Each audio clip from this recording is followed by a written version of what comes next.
di Nusa Mandiri adalah peneliti media di sekarang namanya BRIN, Badan Riset dan Inovasi Nasional, dulu namanya LIPI, Lembaga Ilmu Pengetahuan Indonesia atau Indonesian Institute of Science.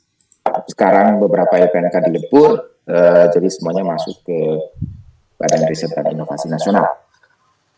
Selain itu, saya juga pernah postdoc di Fondazione Bruno Kessler di Itali selama 1,5 tahun.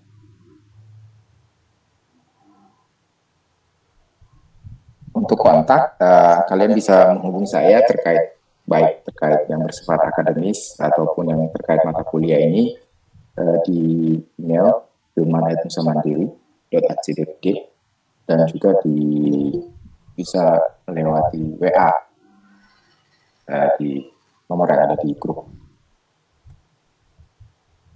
Nah, saya harap semuanya udah masuk ke grup itu kan ya, kalau ada informasi atau terkait yang lain lebih gampang, bisa dipastikan bahwa semua udah nerima. Kalau ada yang belum, mungkin saya nggak tahu ketuanya siapa. Pak Karno, di sini saya Pak. Pak Karno, mungkin bisa hubungi Pak Karno untuk yang lain lah, ditanya gimana biar ada di grup. Mungkin ada baiknya semuanya masuk ke grup sehingga lebih gampang kalau ada informasi baru atau informasi terkait tentang kuliah. Oke, jadi sebenarnya kalau di tujuan kuliah ini sebenarnya sangat erat kaitannya dengan advanced machine learning, karena memang ini adalah mata kuliah lanjutan data mining, walaupun bukan dalam artian lanjutan lebih susah sebenarnya. Sama aja sebenarnya, karena cuman bedanya di sini yang ingin ditekankan adalah bahwa dengan perkembangan atau meningkatnya jumlah data yang ada sekarang, semakin penting dalam semakin perlu menerapkan data mining atau artificial intelligence di dalamnya.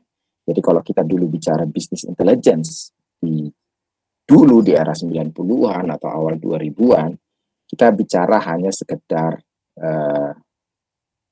data analytics atau data visualization, tapi sekarang dengan pesatnya jumlah data, pesatnya perkembangan di bidang data mining dan artificial intelligence, semakin perlu sebuah bisnis, sebuah organisasi menerapkan data mining di sana. Jadi kita akan mengulang konsep-konsep business intelligence dan data mining.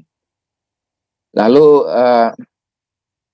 tentu karena ada project, kalian diharapkan tentu mampu menerapkan itu nanti dalam level implementasi dengan data yang lebih real, dalam menerapkan teknik-teknik yang kalian pelajari di mata kuliah ini yang digunakan sebagai solusi bisnis. Lalu kalian bisa membangun project tentu terkait business intelligence, entah itu terkait tentu karena projectnya lebih banyak ke supervised learning, walaupun tidak nanti akan lebih saya jelaskan di pertemuan keempat. Ya intinya bagaimana menerapkan teknik-teknik data mining untuk project di business intelligence, baik dari metode data mining yang sederhana, yang simple, sampai nanti tentu ke metode-metode yang lebih baru sekarang.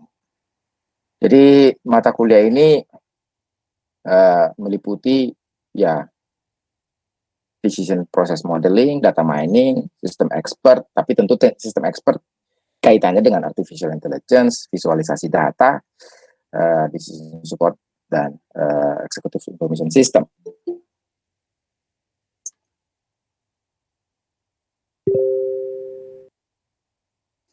Untuk silabus, ini akan banyak irisan, atau buat yang sudah mengambil kelas advanced machine learning akan banyak kesamaan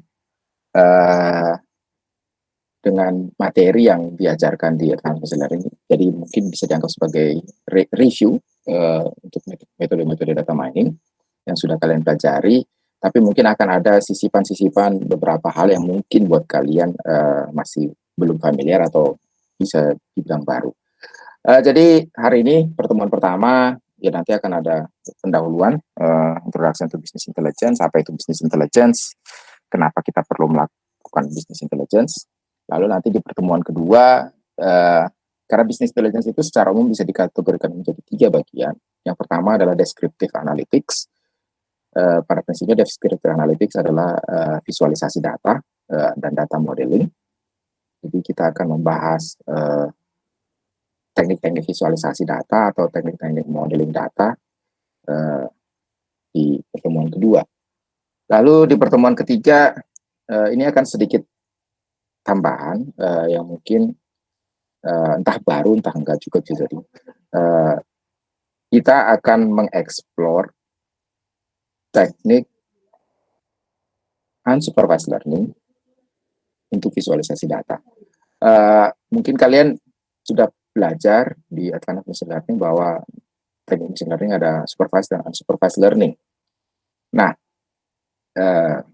ada yang menarik dari unsupervised learning selain biasanya dipakai di entah itu di feature extraction atau feature selection, tetapi juga salah satu implementasi dari unsupervised learning adalah untuk visualisasi datanya.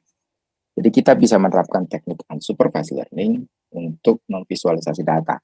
Hal ini terutama untuk data-data yang berdimensi tinggi. Karena mungkin kalian sudah pelajari, kalau kita bicara data dengan dimensi tinggi, tentu sulit memvisualisasikan data yang dimensinya lebih dari 3.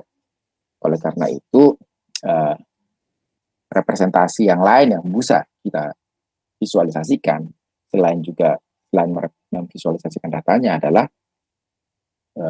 hasil dari feature reduction atau dimensional reduction. Jadi itu yang akan kita bahas, bagaimana memvisualisasikan data yang berdimensi tinggi hingga bisa dipetakan ke dimensi yang jauh lebih rendah atau maksimum 3. Lalu akan ada rilis tugas 1 di sana di pertemuan ketiga. Lalu pertemuan keempat kita akan membahas project yang akan menjadi tugas project untuk kalian dan juga data warehouse.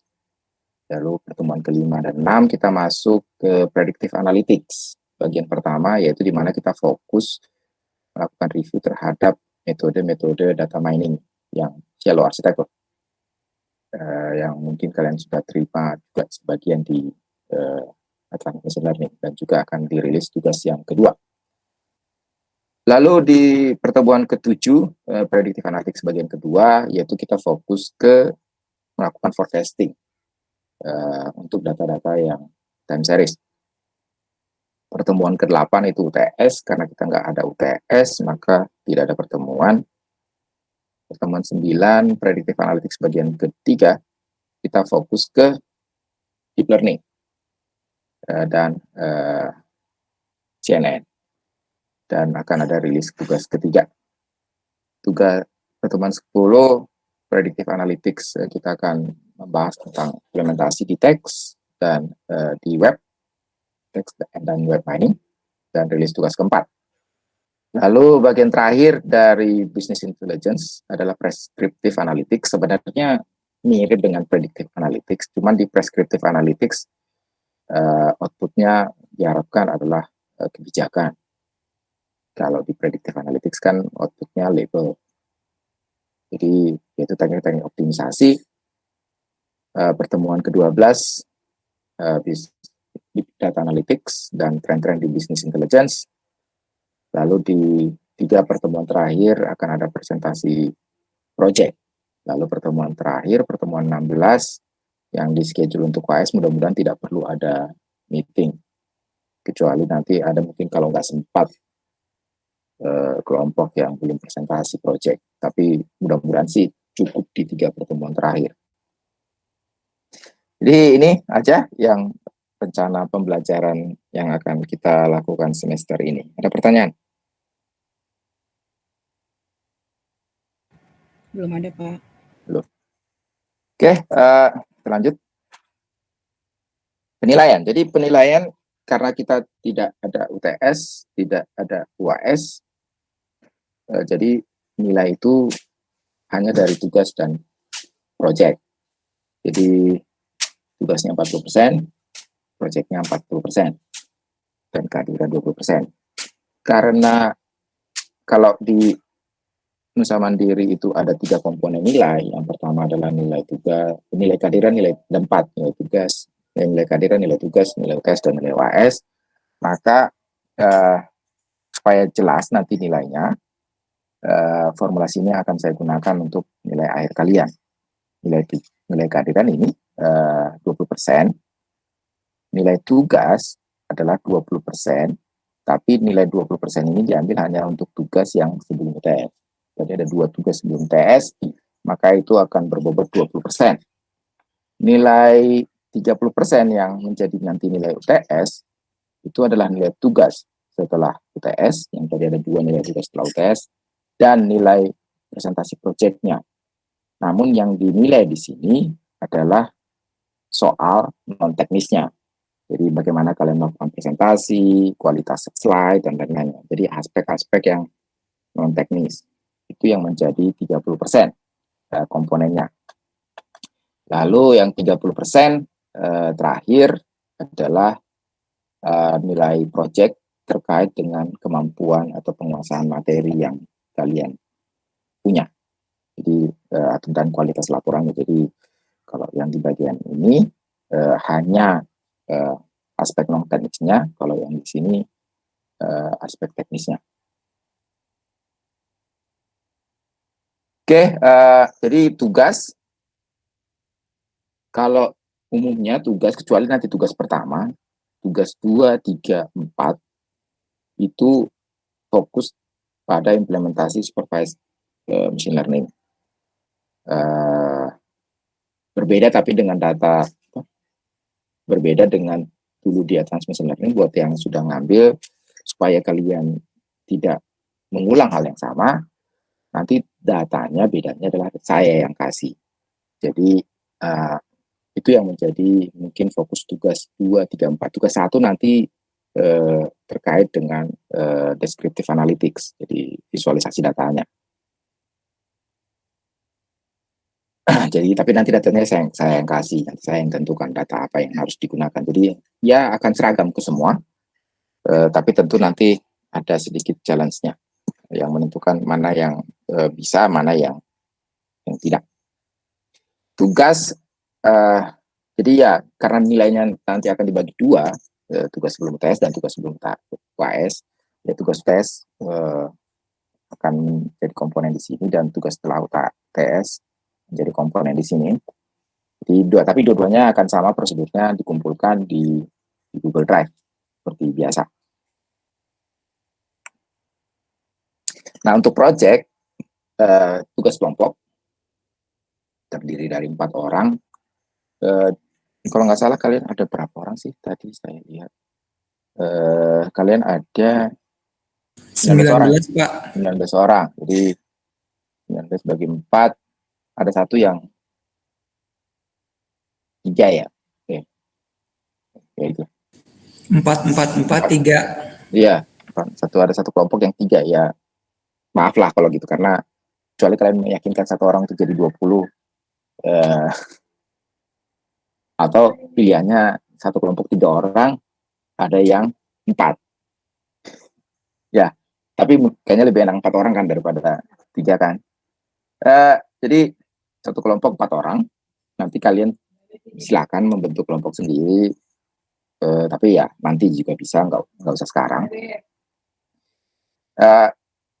Nanti yang akan membedakan antara tugas dan project, kalau di tugas kan lebih banyak tujuannya mungkin melihat akurasi dan lain-lain, supervised learning. Tapi di tugas project nanti akan kita assign yang lebih berbeda sedikit. Jadi bukan hanya sekedar supervised learning, tapi dia akan mengatasi masalah-masalah lain yang juga ada di data mining. Misalnya terkait tipe data yang lebih kompleks, misalnya time series data, karena di banyak bisnis data yang harus dihandle itu adalah data-data time series atau data-data sequence. Lalu yang kedua yang juga mungkin menjadi masalah dalam data mining adalah masalah imbalance data, menghandle bagaimana imbalance data baik dengan cara data augmentasi atau bisa juga dengan cara lain. Yang ketiga juga data augmentasi. Data augmentasi ini bukan hanya sekedar mengatasi masalah imbalance, juga sering dipakai mengatasi masalah data yang sedikit. Jadi kalau yang di atas bisa jadi datanya banyak, tapi ada kelas yang distribusinya sangat kecil jumlahnya. Tapi ada juga kondisi di mana data kita memang kecil dari sananya, nggak punya data yang banyak. Apa aja teknik data augmentasi atau data generation. Jadi agak berbeda. Kalau data augmentasi umumnya cuma sekedar menerapkan operasi tertentu untuk menambah data, tapi sekarang juga dengan perkembangan teknologi yang ada sekarang, kita bisa mengenerate data baru yang kita harapkan mirip dengan data kita yang kita kumpulkan. Nah, itu jadi prinsipnya agak berbeda dengan data augmentation. Data augmentation itu hanya mengubah dari data yang asli, tapi data generation itu mengenerate data baru. Jadi mungkin akan ada proyek yang terkait itu, terus tentu juga terkait dimensi, di mana adalah hal lumrah data yang kita hadapi dalam data mining itu berdimensi besar, sehingga mungkin perlu dikurangi. Lalu yang terakhir yang juga masalah saat ini cukup mulai menjadi interest adalah masalah robustness-nya. Terutama teknik-teknik kayak deep learning itu umumnya justru sangat sensitif terhadap variasi data. Jadi kalau datanya berubah sedikit, umumnya teknik deep learning menjadi jelek atau turun performance. Jadi ada masalah robustness-nya. Dia tidak robust terhadap variasi data. Jadi mungkin akan ada juga proyek terkait itu. Jadi nanti tapi detail masing-masing proyek nanti saya akan membuat 7 kalian cuma 6 proyek, 6 kali 4 5 proyek, cuma di 5 proyek karena satu kelompok 3 ya. Hanya akan mengenerate 5 proyek mungkin masing-masing ini kali. Jadi satu proyek terkait tipe data time series, satu proyek terkait imbalance, satu proyek mengenerate data, satu proyek dynamic reduction, dan satu proyek masalah robustness-nya, bagaimana meningkatkan robustness dari performance machine learning. Udah pas 5 berarti ini proyeknya. Oke, peraturan yang sama dengan yang sebelumnya akan diterapkan di mata kuliah ini, yaitu bahwa semua tugas dan semua proyek harus dikumpulkan. Jadi tidak boleh ada yang tidak mengumpulkan tugas. Karena satu tugas tidak dikumpul, maka akan tidak lulus.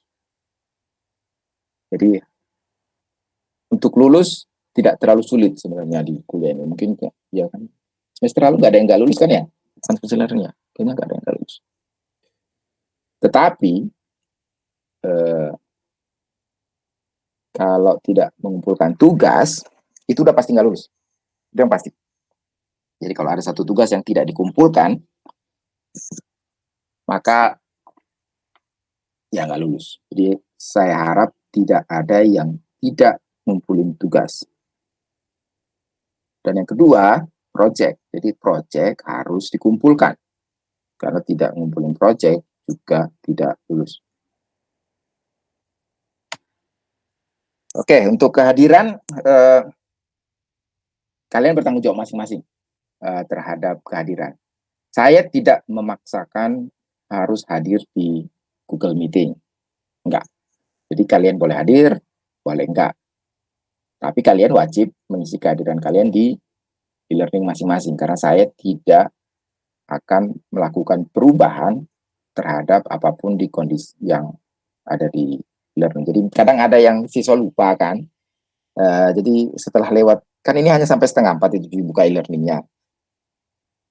Lewat dari 3:30 kan ditutup, jadi nggak bisa lagi.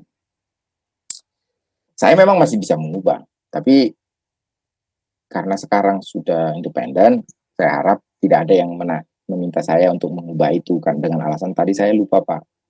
Jadi boleh nggak direvisi. Jadi saya tidak akan melakukan revisi di learning. Jadi kalian bertanggung jawab sendiri masing-masing. Entah kalian bikin alarm supaya ingat jam berapa.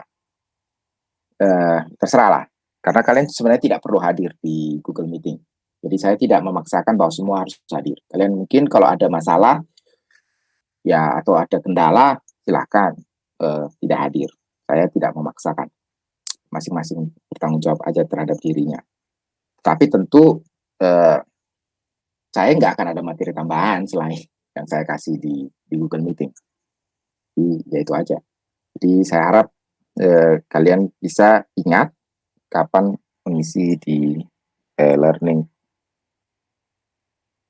Oke, untuk materi sebenarnya ya kalau kalian punya buku tentu lebih baik buku ajarnya.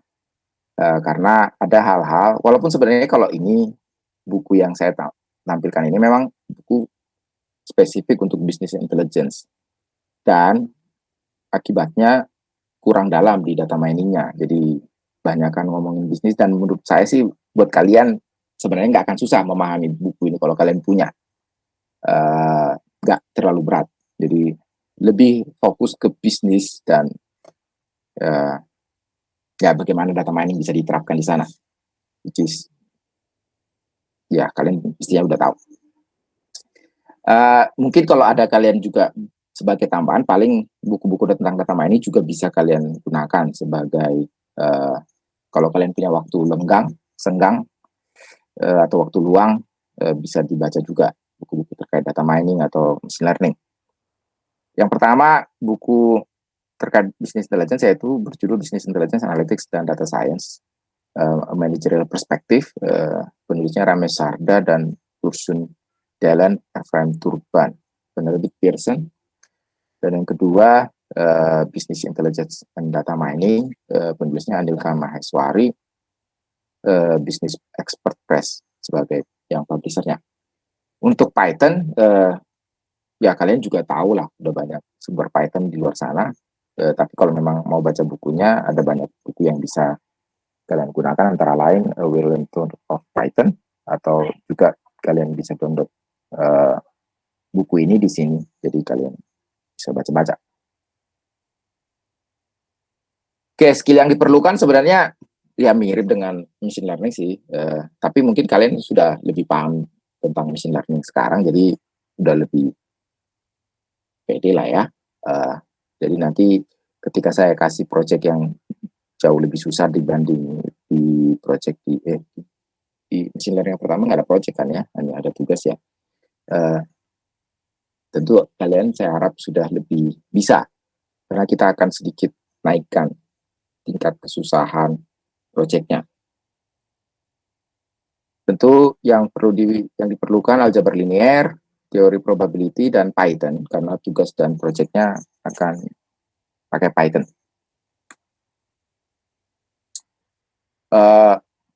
Major toolsnya tentu Python. Jadi kalian boleh, toolsnya sama dengan yang lalu. Kalian boleh mengcopy coding orang. Saya nggak pernah larang kalian mengcopy coding orang, tetapi kalian harus paham yang kalian gunakan. Itu harus. Jadi jangan sekedar mengcopy, karena mengcopy itu tidak butuh seorang mahasiswa pasca untuk melakukannya. Tapi kalian harus paham apa yang dilakukan oleh setiap line of code dari coding yang kalian copy. Sehingga kalian kalau mau nambahin, atau mau ngubah, atau mau improve dari yang sudah ada, itu bisa lebih mudah. Jadi kalian boleh menggunakan semua coding yang sudah dipakai orang, yang sudah dibikin orang. Tapi saya mohon kalian paham luar dalamnya. Jangan sampai ada yang kalian nggak paham, tapi kalian pakai, hingga kalau ditanya, kalian nggak tahu. Yang kedua juga mungkin, ya WK akan saya drop kayaknya di semester ini. Semester lalu saya ngajarin WK sedikit di mahasiswa. tapi mungkin kayaknya akan saya drop di ya cukup Python aja lah. Karena kalau udah bisa Python, WK mah tutup mata juga bisa lah. Oke, jadi Python kenapa saya digunakan ya karena memang lebih fleksibel, lebih portable. Jadi kalian bisa menulis Python code-nya di mesin Linux, kalian gunakan di mesin Windows atau di mesin Unix. Jadi ya fleksibel dan portable. Dan salah satu bahasa pemrograman yang library untuk data analisisnya sudah cukup lengkap, sehingga sering dipakai untuk analisis data yang akan kita banyak gunakan sebagai seorang data scientist. Oke, di sini kita banyak pakai Python 3. Nggak banyak beda sebenarnya dengan Python 2, cuman paling beberapa sintaks tertentu. Jadi, kalaupun kalian pakai Python 2 coding orang, bisa diubah ke Python 3 dengan cepat.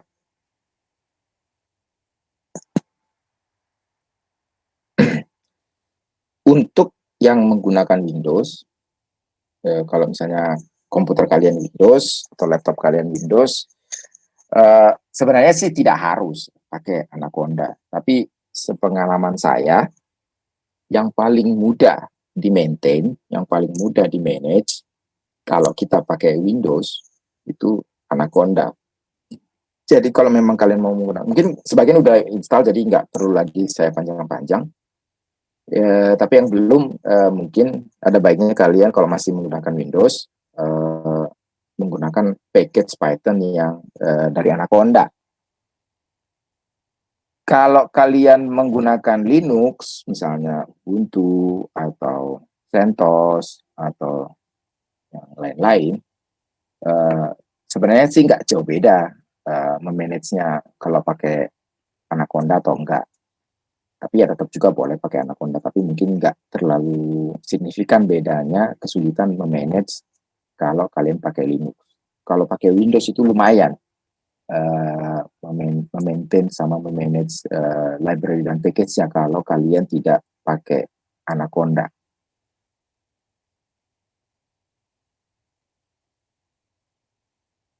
Jadi kalau mau menginstal, ya kalian ya di searching aja di Google Anaconda, nanti keluar. Tapi bisa dilewat link ini. Sekarang kalau nggak salah Anaconda udah versi 39 ya, apa 310, 39 kali. 39. Mungkin ada baiknya kalian menggunakan yang 35 ke atas. Kalau yang di bawah mungkin udah banyak library-nya nggak kompatibel lagi. Terus nanti kalau kita udah masuk ke bagian deep learning atau tugas yang terkait deep learning, atau mungkin ada project yang akan terkait deep learning, ya mungkin kalian akan perlu menginstal TensorFlow dan juga Keras sebagai tools untuk deep learning. Sebenarnya sih nggak ini aja sih, ada juga tools lain yang juga pakai untuk deep learning, antara lain PyTorch misalnya. Tapi saya belum banyak pengalaman pakai PyTorch, tapi sebenarnya sih kalau dilihat sepintas nggak terlalu beda sih antara TensorFlow. Mungkin lebih jelimet TensorFlow kalau TensorFlow yang original ya dibanding PyTorch. Keras mungkin yang kalau kita pakai Keras di atas TensorFlow mungkin jadi jauh lebih gampang.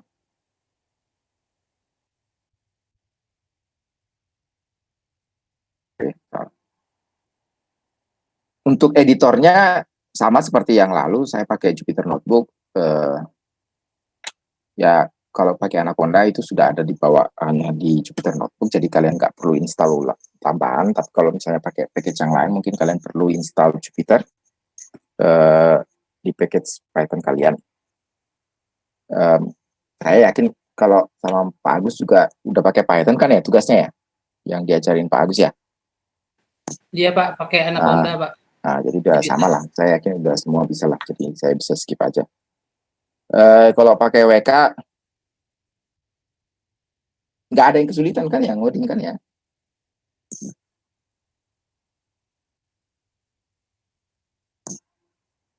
Ada yang memang kesulitan. Kalau nggak ada kesulitan ya nggak usah pakai WK. Kalau memang ada yang beneran kesulitan, mungkin kita bisa diskusikan. Kalau memang merasa lupa saya nggak bisa Pak. Saya udah nyoba belajar tapi sampai sekarang belum paham. Mungkin bisa kita cari solusi dengan menggunakan yang lain. Salah satunya WK. Tapi kalau nggak ada ya berarti nggak usah ada yang menginstal WK. Oke, mungkin itu aja. Ya. Maaf Pak, boleh tanya Pak? Tadi bilangnya di drop Pak, tapi boleh aja pakai apa ya WK? Kalau udah punya pengalaman dengan Pak Agus juga pakai Python, mestinya nggak banyak bedanya lah. Iya. Tapi Ya, masih boleh kan Pak pakai ini Pak maksudnya? memang kesulitan Pak pakai Python. Ya nggak juga sih Pak, sudah cuma nggak terlalu familiar juga betul masih. Untuk kalau untuk tugas agak berat menerapkan WK. Untuk project mungkin masih bisa lah WK. Kalau memang susah nanti. Tapi kalau untuk tugas kan setengah tugas kan biasanya udah saya kasih pakai Python kan, tinggal nambah-nambahin aja dari tugasnya gitu. Jadi enggak malah jadi susah kalau pakai WK. Kalau ntar saya minta optimasi metode, ya di sana bisa susah. Itu aja sih. Tapi ya kalau Bapak cukup ada effort untuk mengeksplor WK supaya melakukan optimasi seperti yang saya minta di tugas, ya enggak apa-apa juga sih. Masih boleh Pak ya? Saya sih yang lebih penting tugasnya dikerjakan daripada karena alasan bahwa tidak bisa ngoding jadi nggak ngumpulin. Saya nggak pengen ada alasan tidak ngumpulin tugas, itu aja sih. Jadi kalau memang berat banget untuk pakai Python dan tapi masih bisa pakai WK, ya silakan aja daripada tidak ngumpulin tugas. Ya Pak ya? Ya Pak, oke Pak. Siap aja Pak pakai Jupyter Pak, sudah install Pak. Oke.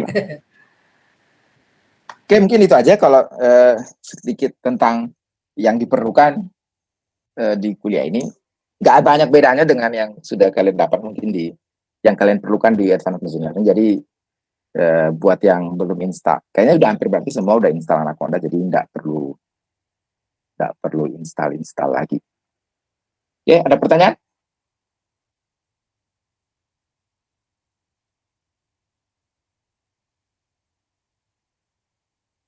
Ada pertanyaan? Kalau gitu saya mau screenshot dulu lah karena bukti perkuliahan boleh dipasang videonya sebentar.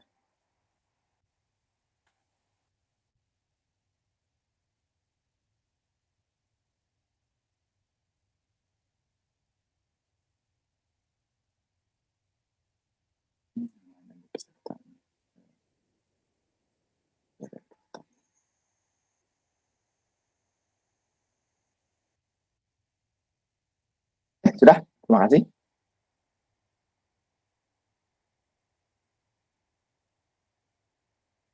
Kita lanjut ke materi. Ada pertanyaan terkait nilai atau yang lain-lain atau materi? Nggak ada.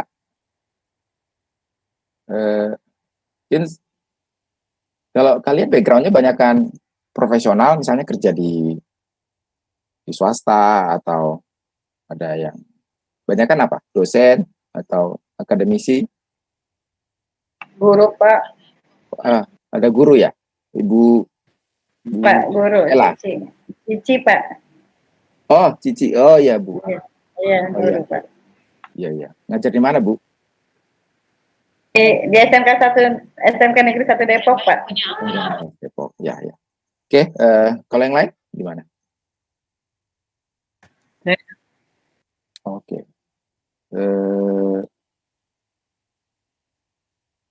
Ada yang dosen? Enggak ya? Oke, ya udah kita langsung materinya aja. Oke, kita masuk ke materi pertama, yaitu pengenalan business intelligence. Jadi apa itu business intelligence? apa aja framework untuk business intelligence, apa hubungan data mining sekarang dengan business intelligence, business analytics, data analytics, dan kenapa kita sebagai data scientist, mengapa kita pengen jadi data scientist dalam hal ini, karena tentu data scientist sangat diperlukan di business intelligence, dan apa kira-kira benefit kalau kita menerapkan business intelligence dalam sebuah bisnis atau organisasi. Oke, mungkin ada dari kalian yang suka film, dulu film tahun berapa saya lupa, 2000-an. Ada film yang judulnya Moneyball. Jadi Moneyball bintangnya Brad Pitt. Kalau cerita filmnya pada prinsipnya sih dia memanage tim yang berbudget rendah, nggak ada duitnya. Jadi untuk mensiasatinya dia melakukan data analytics untuk menganalisa mana pemain yang dibutuhkan timnya dan juga affordable untuk timnya. Jadi dengan menggunakan data analytics, dia bisa mencari tahu pemain-pemain yang nilainya lagi turun atau lagi rendah, tetapi memiliki skill atau memiliki keahlian yang dibutuhkan timnya. Sehingga hasilnya tim yang dibesut, dia sih bukan pelatih, cuma manajer ya, bisa mengubah tim yang dianggap tim pecundang menjadi tim pemenang. Jadi filmnya ini juga mengemphasize bahwa dengan penerapan data analytics potensinya sangat besar dalam bisnis. Dalam hal ini khususnya bisnis olahraga, karena di Amerika Serikat itu bisnis olahraga salah satu bisnis yang sangat besar nilainya. Bahkan data di tahun 2014, uang yang berputar dalam bisnis olahraga itu sekitar 145 billion setiap tahunnya, yang legalnya. Yang illegalnya jauh lebih besar, bahkan sampai lebih dari 2 kali lipatnya, terutama tentu untuk gambling dan lain-lain. Jadi bisnis olahraga itu adalah bisnis yang besar, dan melakukan data analytics di bisnis olahraga menunjukkan potensi yang besar manfaatnya untuk digunakan. Jadi kalau kita bicara misalnya di olahraga ini sendiri, bagaimana menerapkan data analytics di bidang olahraga, tentu yang pertama kita bisa menerapkan data analytics ini dalam menganalisa pemain. Jadi analisa pemain itu bisa mengidentifikasi apa aja skill yang dia lebih, apa aja skill yang dia kurang, apa aja trait, kelebihan, karakteristik. Kadang bukan hanya sekedar skill sebenarnya, kadang juga karakternya juga bisa dianalisis, apakah dia membantu tim atau malah menurunkan semangat dari tim. Dan tentu juga bisa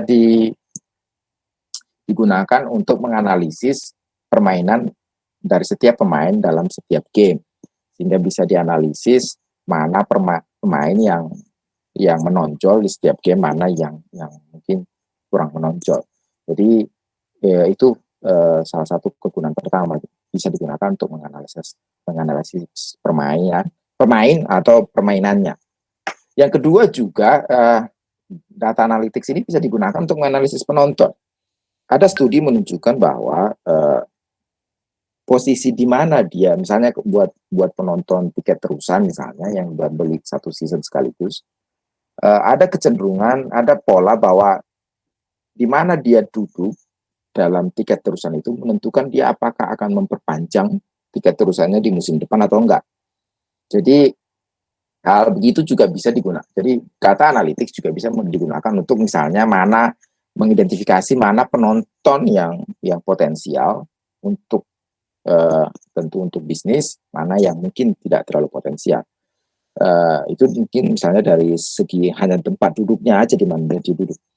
Bisa juga tentu analisis setelah dia misalnya nonton, seberapa banyak souvenir yang dia beli terkait sport. misalnya di toko cenderamata atau berapa banyak uang yang dia habiskan terkait misalnya dia belanja di kantinnya dan lain-lain. Jadi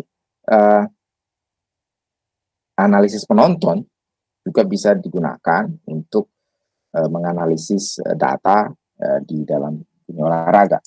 Dan yang ketiga misalnya juga bisa digunakan untuk melakukan analisis terhadap progres latihan dari si pemain. Jadi data analytics bisa digunakan untuk melihat di mana skill yang dia masih kurang, di mana skill yang dia bisa diimprove, di mana skill yang dia mungkin sudah cukup oke dan lain-lain. Jadi itu contoh bagaimana kita menggunakan data analytics di dunia olahraga.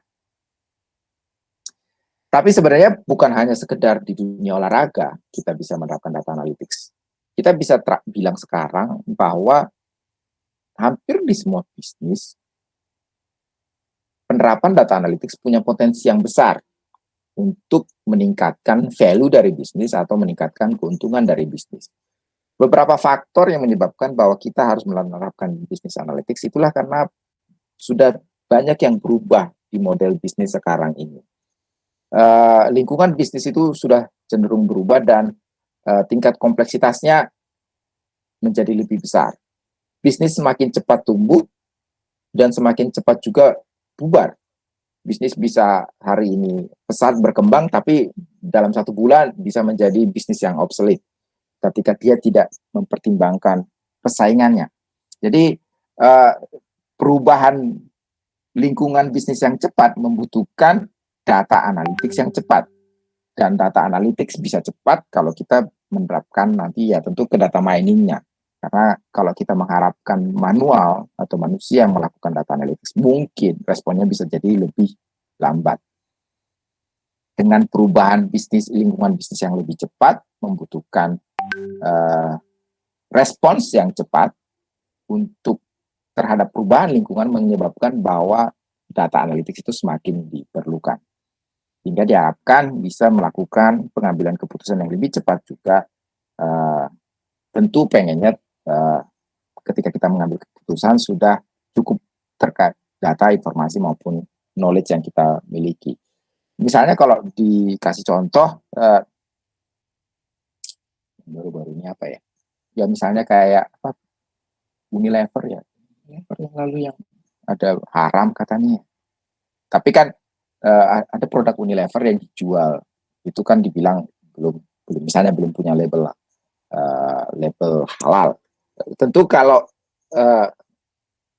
misalnya perusahaan tersebut lambat merespon bahwa sekarang ternyata ada sentimen negatif terhadap mereka terkait beberapa produk mereka. Ketika mereka lambat mengetahui itu, kalau mereka tidak menggunakan bisnis analytics di media sosial untuk melihat respon bahwa sekarang lagi ada respon negatif terhadap produk mereka, tentu efeknya bisa sangat besar karena bisa jadi mereka baru bisa merespons besoknya karena baru tahu besoknya gitu. Tapi dengan adanya data analytics, misalnya dengan menggunakan data analytics di media sosial, itulah nanti tentu terkait dengan web mining atau text mining, kita bisa merespon, tahu ada sentimen negatif terhadap produk kita saat ini, sehingga bisa memberikan respons yang lebih cepat. Jadi mereka bisa meriliskan langsung statement bahwa produk yang tidak halal itu bukan yang dijual di Indonesia kan gitu, tapi dijual di negara lain. Jadi semua yang kalau yang dijual di Indonesia itu sudah ada label halalnya kan. Itu adalah contoh dengan melakukan bisnis analytics, dengan melakukan data analytics terhadap misalnya respons di media sosial, respons di web internet, maka dia bisa mengurangi efek negatif dari sentimen tersebut terhadap produk-produk mereka. Jadi tapi karena isu sekarang kan gitu, isu sekarang ada sangat cepat berubah. Kadang tiba-tiba ada isu, barang ini begini, besoknya barang ini begitu. Kalau yang punya barang tidak cepat tahu dan tidak cepat respons, tentu efeknya bisa sangat sangat besar bagi keberlangsungan bisnis mereka. Jadi sekarang sudah terjadi perubahan kebutuhan. Kalau dulu kita banyak menggunakan bidang-bidang di informatika atau bidang-bidang di ilmu komputer atau di sistem informasi, itu lebih banyak mengembangkan sistem yang sekedar monitoring atau sekedar pengolahan data atau pengolahan transaksi. Sekarang diharapkan bahwa bidang-bidang informatika ini bisa menghasilkan tools yang mampu melakukan analisis dari data dan bisa menyediakan solusi untuk masalah tersebut. Jadi diperlukan sistem yang bukan hanya sekedar menyajikan statistik, menyajikan hasil pengolahan data, tapi juga mampu menyajikan prediksi, mampu menyajikan preskriptif analytics terhadap organisasi. Jadi dulu kita hanya menggunakan misalnya online OLAP gitu, online analytical processing atau dashboard dan lain-lain. Tapi sekarang kita udah mulai menerapkan data mining, machine learning, artificial intelligence untuk sebagai tools membantu dalam membantu decision maker untuk menghasilkan keputusan yang lebih cepat dan tepat. Jadi ini adalah framework, bukan framework salah kayak. Kenapa dalam bisnis intelligence sekarang makin diperlukan data analytics dalam bisnis intelligence? Karena faktor lingkungan bisnis yang semakin cepat terkait globalisasi. Sekarang kita bukan hanya bersaing secara lokal, tapi juga kita harus mampu bersaing secara global karena market kita itu bukan hanya kita yang jualan, tapi juga orang di luar sana bisa jualan barang yang sama. Lalu juga customer sekarang kan lebih vokal dibanding dulu. Kalau dulu customer mungkin hanya menyuarakan ketidakpuasannya lewat customer service misalnya. Dia komplain ke perusahaan kamu barangnya begini loh. Tapi kan orang lain nggak akan tahu. Tapi sekarang kan kalau customer komplainnya bukan lagi ke perusahaan, dia komplain di media sosialnya. Dia komplain di tweetnya, dia komplain di Instagramnya, dia komplain di Facebooknya, dia komplain di mana-mana. Hingga lebih banyak yang lihat kalau misalnya ada komplainnya. Jadi keinginan customer itu menjadi lebih besar sekarang. Terus juga government regulation yang juga mungkin berbeda-beda. Setiap negara berbeda, bisa juga setiap regulasi bisa berubah dengan cepat. Dan market dan kompetisi yang makin besar juga. Dan ini menghasilkan tekanan untuk sebuah organisasi, sehingga dia harus melakukan penyesuaian. Namun selain memberikan tekanan, tapi ini juga sebenarnya menyediakan tantangan atau opportunities atau peluang yang bisa digunakan organisasi, baik dalam melakukan strategi, kolaborasi, respons, dan lain-lain. Jadi perubahan pasar, perubahan karakteristik customer, itu selain juga memberikan tekanan kepada pemilik bisnis, tapi juga memberikan peluang, karena sekarang ada hal-hal yang kalau dulu misalnya kemampuan kita melakukan marketing itu sangat tergantung dengan kemampuan kita pembiayaan kita terhadap promosi barangnya. Tapi sekarang mungkin itu bisa ditekan dengan melakukan memanfaatkan hal-hal lain di media sosial, misalnya promosi di media sosial atau targeting promotionnya. Jadi kita menentukan sendiri siapa saja yang perlu kita lakukan promosi, siapa yang menjadi potensi yang besar untuk menjadi customer kita. Dan tentu ini menghasilkan decision support system, di mana decision support system ini sekarang bukan hanya melakukan analisis terhadap data, tapi kita diharapkan bisa membantu pengambilan keputusan dan menghasilkan prediksi. Dan tentu decision support ini inginnya disupport oleh integrated computerized decision support, jadi punya support, dan ini yang menjadi framework dari business intelligence. Jadi kalau kita bicara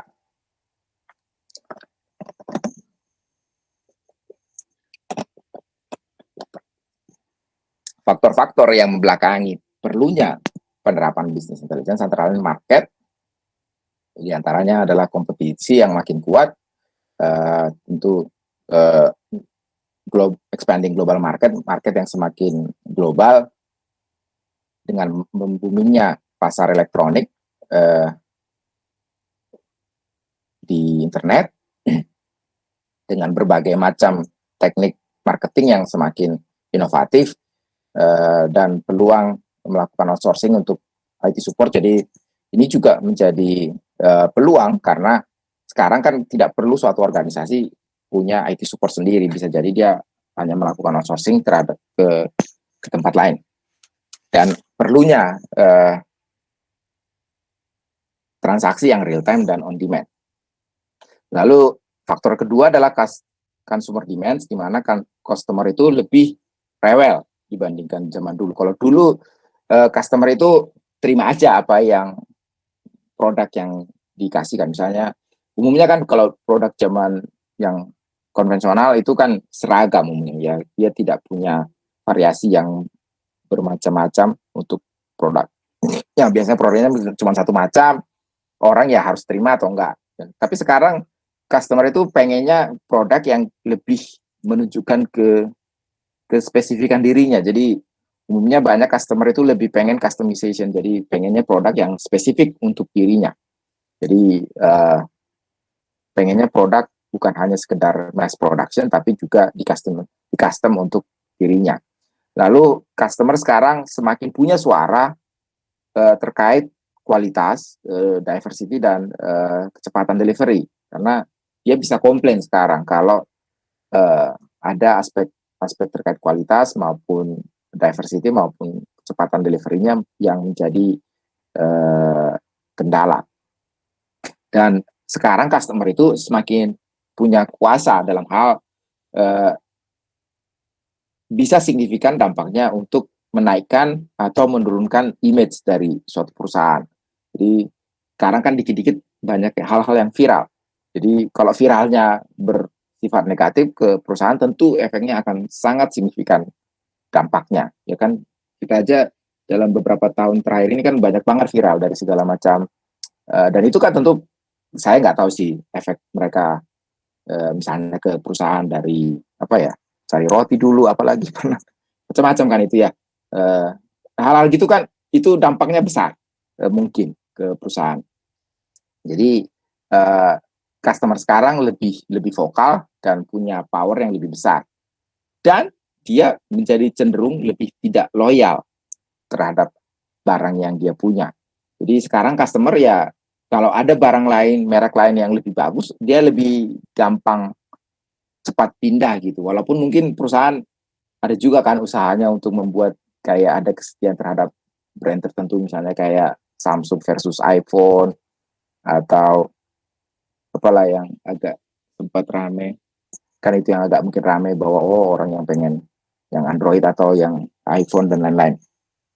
Tapi sebenarnya kan kenyataannya enggak juga kan. Kita beli barang ya bukan makin sedikit dari kita yang terpaku sama merek. Lebih banyak memang beli barang yang kita butuh sesuai dengan misalnya kantong kita atau sesuai dengan yang kita inginkan, features apa yang kita inginkan dan lain-lain. Jadi ini juga menjadi faktor yang mendorong perlunya business intelligence. Lalu yang ketiga adalah teknologi, di mana teknologi sekarang menyebabkan makin banyak inovasi, makin banyak produk baru, makin banyak servis baru, sehingga barang itu lebih cepat obsolete, lebih cepat tidak up to date. Jadi ini juga menjadi tantangan atau menjadi faktor yang menyebabkan tekanan bagi organisasi. Dan yang ketiga ada yang disebut dengan information overload, bahwa ya ibaratnya ada itu kemarin beberapa waktu lalu saya baca meme, ibaratnya orang ya gimana sih cari apa spek bagus, apa aja sih yang perlu dilihat kalau mau cari spek misalnya HP misalnya atau smartphone.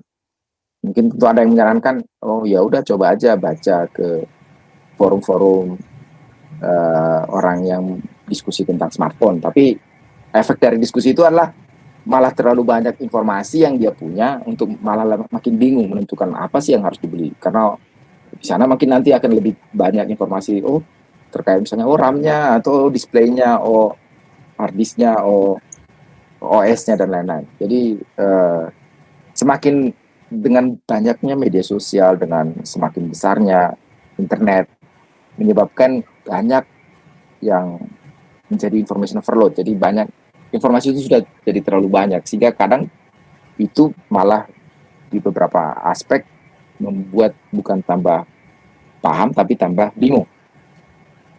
Dan tentu social network, web 2.0 dan lain-lain. Lalu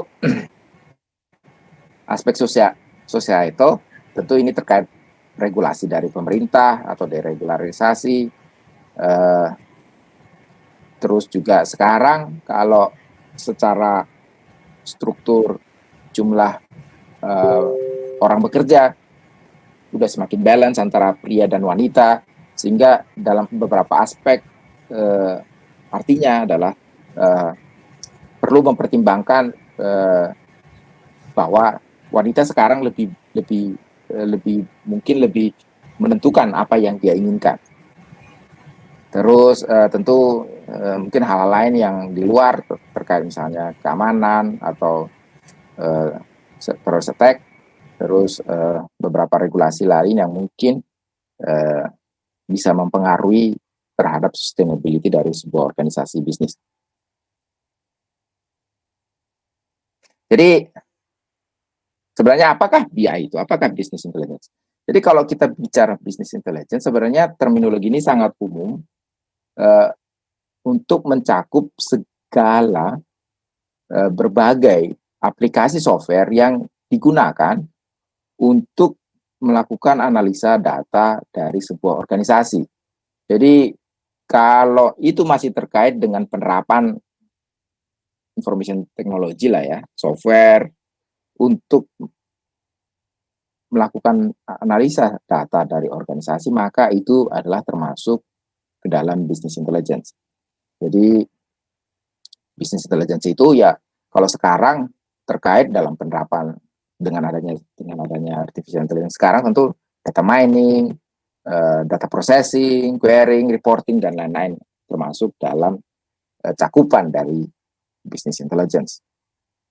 Jadi kenapa kita menggunakan business intelligence atau kenapa organisasi bisnis menggunakan business intelligence? Karena studi menunjukkan bahwa perusahaan yang menggunakan business intelligence dalam pengambilan keputusan atau decision making itu mampu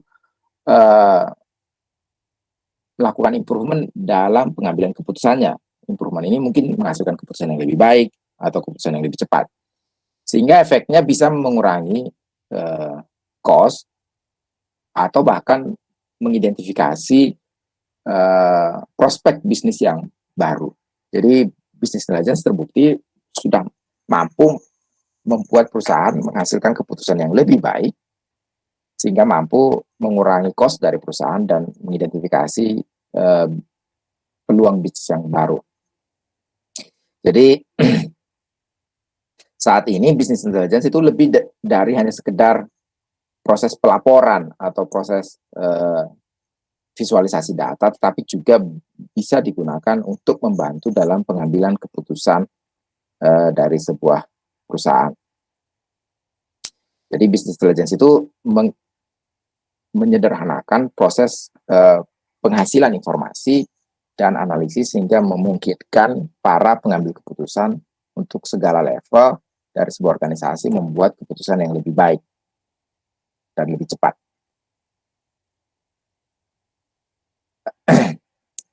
Jadi ini adalah cycle dari business intelligence dan data mining. Jadi sebuah bisnis tentu akan menghasilkan data.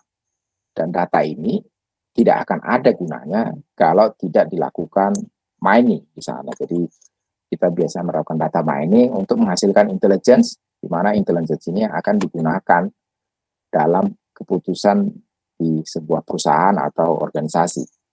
Dan ini yang berlaku seterusnya. Jadi tentu hasil dari penerapan strategi baru dari bisnis, hasil dari business intelligence akan menghasilkan data baru yang tentu bisa di mining lagi, menghasilkan intelligence yang baru untuk mengimprove bisnis secara terus-menerus.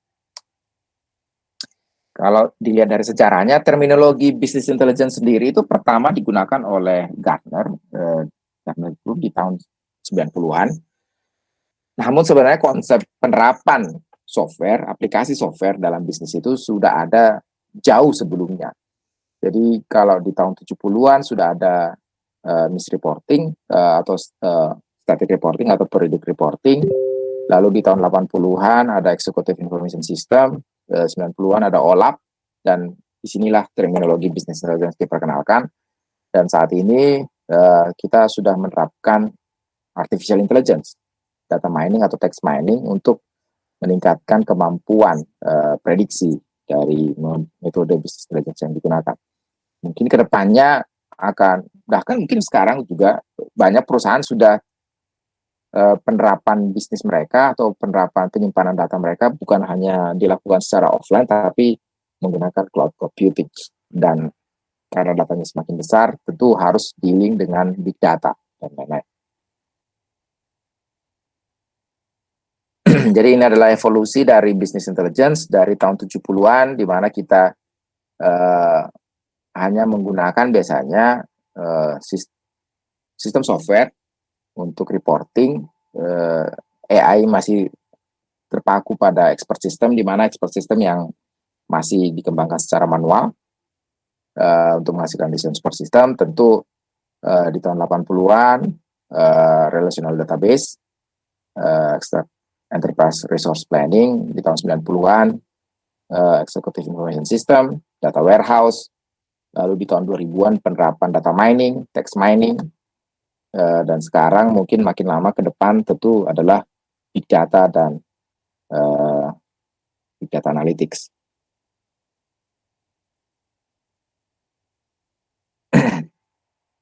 Jadi ini adalah framework yang umum di business intelligence. Sebenarnya kalau kita lihat framework ini mirip dengan framework data mining sebenarnya. Jadi kita punya data tentu itu bisa beragam jenisnya, baik mungkin dia adalah data operasional, data historis, data-data hasil dari mesin, sensor, dan lain-lain, data-data dari web, data-data audio, data-data video, ataupun data-data eksternal lainnya yang mungkin tidak secara eksplisit dihasilkan oleh perusahaan. Dan data-data ini tentu yang harus di-collect, diekstrak, ditransform, dan di-load. Dan di sini tentu disimpan setelah hasil ekstraksi, hasil transformasi, dan hasil loading dari data itu tentu disimpan di data warehouse kalau kita mengembangkan business intelligence-nya offline. Tapi tentu juga bisa juga dikumpulkan di cloud computing, di cloud. Jadi menggunakan framework Hadoop. Dan data yang dikumpulkan inilah tentu tapi juga bisa dari kita punya dua backup, satu data di online, satu data di cloud, satu data di offline. Dan tentu data-data inilah yang akan digunakan analisa atau data analitik platform, data-data dari yang kita kumpulkan tadi. Tapi tentu selain data warehouse juga kadang kalau dalam implementasinya dalam business intelligence, terutama misalnya untuk organisasi atau perusahaan besar, di mana datanya itu beragam, kadang dia memisahkan datanya itu terkait topik tertentu atau jenis tertentu, itu yang disebut dengan data mart. Nah, hasil dari analitik dari data yang kita punya atau data yang dikumpulkan, inilah yang akan ditampilkan ke user. User mungkin ada dua, satu yang power user yang terkait dengan manajemen atau pengambil keputusan. Jadi di situ tentu yang terkait tentang queries atau report atau OLAP atau data miningnya. Selain juga ke power user, mungkin yang berkait dengan descriptive analytics-nya bisa ditampilkan ke casual user. Mungkin terkait queries, reporting, ataupun dashboard-nya.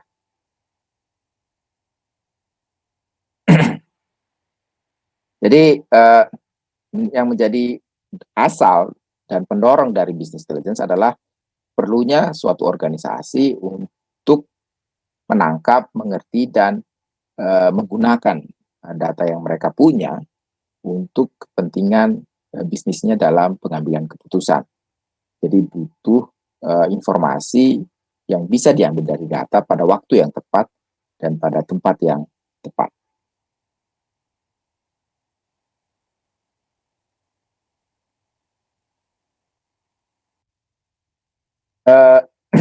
Ini adalah framework untuk bisnis analytics-nya. Jadi tadi kita punya sumber data. Sumber data ini yang akan dikumpulkan baik tadi data warehouse, dan tentu kita bisa melakukan organizing, summarizing, standardizing. Lalu bisnis analytics-nya melakukan analisa, manipulasi, dan hasil yang ini yang akan ditampilkan ke user, tentu yang akan berinteraksi lewat user interface, misalnya browser, portal, atau dashboard. Dan tentu kita bisa mengevaluasi hasil dari analytics-nya seberapa baik performance dari penerapan data analytics-nya dengan business performance management strategies. Dan tentu ini bisa digunakan untuk keperluan sistem intelligence di masa depan. Oke, jadi kalau kita lihat komponen dari data business intelligence, yang pertama tentu adalah data warehouse, di mana data warehouse ini adalah tempat penyimpanan data, tapi bukan hanya sekedar disimpan sebenarnya, tapi di sini kita bisa melakukan manipulasi data yang dibutuhkan untuk decision making. Jadi di data warehouse kita hanya menginclude data historis atau current data yang diorganize dan disummarize sehingga end user bisa melakukan manipulasi atau melihat datanya untuk keperluannya sewaktu-waktu. Di business analytics tentu data yang terkumpul itu dilakukan manipulasi atau dilakukan mining atau dilakukan analyzing terhadap data yang ada di data warehouse. Salah satu aplikasi yang mungkin banyak, yang pertama adalah membuat on-demand reports atau queries dan analisa data misalnya untuk online analytical processing. Tentu kita menginginkan hasil dari business analytics itu menjadi sistem yang mampu melakukan otomatisasi pengambilan keputusan, apa keputusan yang harus dilakukan. Dan penerapan data mining menjadi sangat umum di business analytics, terutama digunakan untuk mencari pola dari data untuk mencari informasi yang berguna dan bisa kita gunakan misalnya untuk prediksi. Nah, untuk mengukur bahwa apakah penerapan business intelligence itu ada gunanya atau ada benefitnya, kita bisa menerapkan business performance management. Jadi business performance management ini melakukan monitoring, pengukuran, dan comparing. Misalnya sales, profit, cost, profitability, dan indikator lainnya yang bisa diukur membandingkan antara sebelum dan sesudah penerapan business intelligence. Lalu tentu kalau kita bicara business intelligence, salah satu aspek juga yang penting adalah visualisasinya. Karena manusia itu adalah makhluk visual. Jadi bagaimana kita memvisualisasikan data atau analisa data yang kita lakukan tentu melalui dashboard atau sering juga decision support system disebutnya. Jadi dashboard itu adalah visual representasi dari apa yang kita anggap kritis atau apa yang kita anggap penting bagi eksekutif untuk dilihat. Sehingga dengan mudah kalau ada yang berubah atau ada hal-hal yang menarik yang dilihat dari hasil manipulasi atau hasil analisis datanya, maka eksekutif bisa dengan mudah melihat apa yang terjadi. Oke. Hubungan antara business intelligence dan data mining. Seperti yang kita lihat di gambar ini bahwa saat ini penerapan business intelligence semakin bergantung terhadap penerapan data mining ataupun text mining atau artificial intelligence untuk melakukan data analytics untuk bisa menghasilkan sistem prediksi terhadap data yang dimiliki. Jadi ini mungkin mengulang. Jadi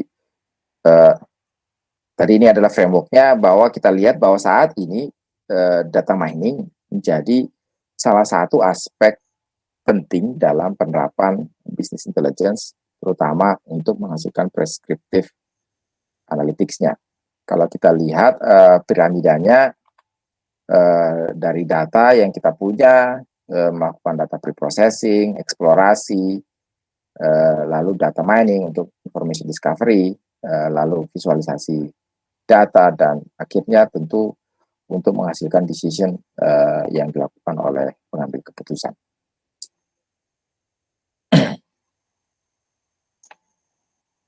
Kita bisa lihat bahwa saat ini data hampir banyak aplikasi tentu menerapkan data mining dalam mencari atau melakukan prediksi analytics dari data yang dimiliki.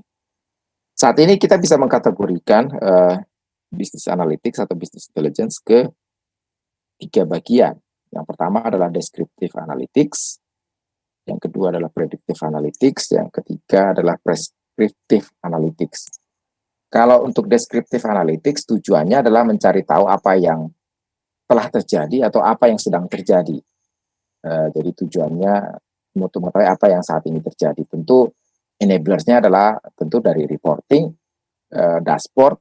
Dari dashboard karena dia menampilkan statistik data, kemudian kita akan tahu apakah ada sesuatu hal yang sedang terjadi, scorecards atau data warehouse. Apa outcome-nya dari descriptive analytics? Tentu dari apa yang sedang terjadi atau apa yang telah terjadi, kita bisa mengidentifikasi kira-kira apa yang menjadi masalah dalam bisnis atau apa yang menjadi peluang bisnis yang baru.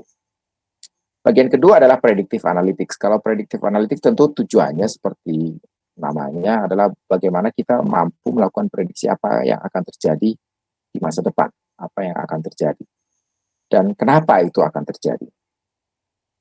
Enablersnya adalah tentu algoritma artificial intelligence.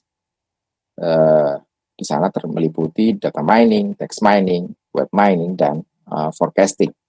Apa outcome-nya? Tentu adalah kita mampu memprediksi apa yang akan terjadi di masa depan. Misalnya event apa yang akan terjadi, penjualan kita kira-kira apa yang akan terjadi, aspek apa yang perlu kita improve, dan lain-lain. Lalu yang ketiga adalah prescriptive analytics. Jadi di prescriptive analytics ini lebih bertujuan untuk menghasilkan atau untuk menjawab pertanyaan apa yang seharusnya dilakukan atau kenapa kita harus melakukan itu. Beberapa enablersnya adalah optimisasi, teknik optimisasi, simulasi, decision modeling, dan expert system. Outcome-nya adalah apa keputusan bisnis yang paling mungkin atau yang terbaik dari sekian banyak pilihan keputusan yang bisa kita ambil. Jadi ada 3.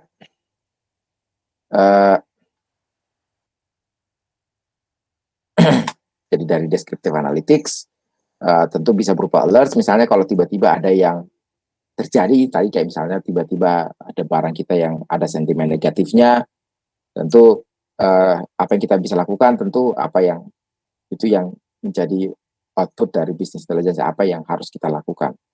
Terus kalau terkait query atau drill down, apa yang menjadi masalah dalam bisnisnya, terus ad hoc reporting atau scorecard, tentu terkait statistik dari datanya, misalnya berapa banyak, terkait menjawab pertanyaan berapa banyak, seberapa sering, di mana, dan lain-lain.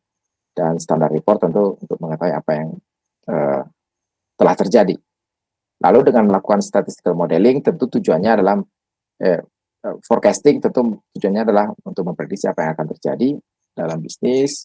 Statistical modeling, kenapa kira-kira itu terjadi, dan yang terakhir optimization, untuk menganalisa, untuk mencari tahu apa yang terbaik yang bisa terjadi atau optimistic prediction-nya, dan kira-kira kenapa dengan melakukan randomized testing kita tahu kenapa kita mencoba hal tersebut.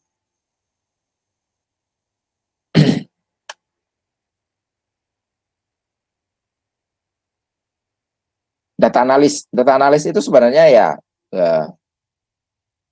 salah satu terminologi yang digunakan untuk profesional yang melakukan business intelligence dalam melakukan data compiling, cleaning, reporting, dan mungkin visualisasi. Dibutuhkan skill terkait misalnya Excel, SQL, dan reporting, sehingga bisa digunakan untuk deskriptif analytics. Lalu kalau kita mungkin tujuan, misalnya kalau misalnya kita mengambil kuliah ini, banyak mungkin dari kita salah satunya adalah untuk menjadi seorang data scientist. Jadi kalau tadi data analis hanya sekedar melakukan analisa data, seorang data scientist selain melakukan analisa data tentu mampu melakukan predictive analysis, statistical analysis, dan mampu menggunakan berbagai tools analisis yang lebih advance. Nah, yang mungkin perlu dicatat di sini adalah banyak dari kita mungkin mampu menggunakan berbagai tools atau menggunakan berbagai algoritma machine learning, tapi belum tentu mampu memahami kenapa kita menggunakan algoritma tersebut. Dan ini yang seharusnya menjadi kelebihan Bapak Ibu yang memang mengambil misalnya konsentrasi data mining di kampus ini. Kalau sekedar memakai tools, dengan banyaknya sumber di internet, semua orang bisa menggunakan itu. Karena sekedar meniru, mengcopy, terus di-compile, di-run, tentu tidak terlalu sulit sebenarnya. Dan mungkin kalian juga merasakan itu, bahwa dengan berbagai sumber, dengan berbagai resource yang kalian punya, internet, atau dari buku, atau dari manapun itu, kalian bisa mengembangkan pretty much segala macam algoritma atau segala macam tools yang terkait untuk predictive analytics. Dan hal ini fokusnya kita tentu ke data mining. Tapi dibutuhkan seorang yang punya pemahaman kenapa kita menggunakan algoritma tadi. Misalnya lah, kalian tentu nanti akan mungkin ada yang di profesional yang akan menerapkan data mining, menerapkan machine learning ke berbagai data yang kalian punya di organisasi. Tapi tanpa pemahaman mana tools yang lebih cocok, mana tools yang lebih baik dipakai, bisa jadi hasil analytics yang kalian kembangkan itu menjadi tidak optimal, karena kalian mungkin akan terperangkap menggunakan metode yang kalian sering pakai, walaupun mungkin metode tersebut bukan yang paling pas untuk tipe data dari organisasi kalian masing-masing. Dan itu yang kalian perlu kembangkan selama kuliah di sini, pemahaman yang lebih dalam terhadap algoritma yang digunakan, sehingga kita bisa tahu kenapa sih kita pakai ini, kenapa nggak pakai yang sana, kenapa kita harus lebih cocok pakai SVM, kenapa nggak pakai naive Bayes, kenapa kita pakai deep learning, kenapa pakai CNN, kenapa bukan RNN, kenapa bukan LSTM, dan lain-lain. Hal tersebut harus kalian miliki sebagai seorang data scientist. Dan tentu seorang data scientist, karena memang mungkin akan bekerja dengan berbagai framework, dengan berbagai tools, dibutuhkan mungkin pemahaman yang dalam menulis coding, misalnya Java atau Python atau R dan lain-lain. Dan karena kita bicara data, dibutuhkan pemahaman atau kalian di bidang statistical modeling, experimentation, dan data analisis yang lebih dalam.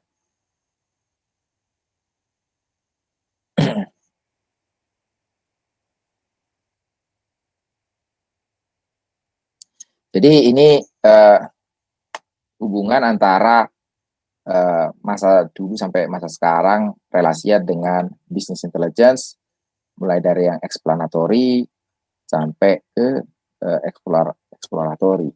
Kalau dulu mungkin kita bicara business intelligence itu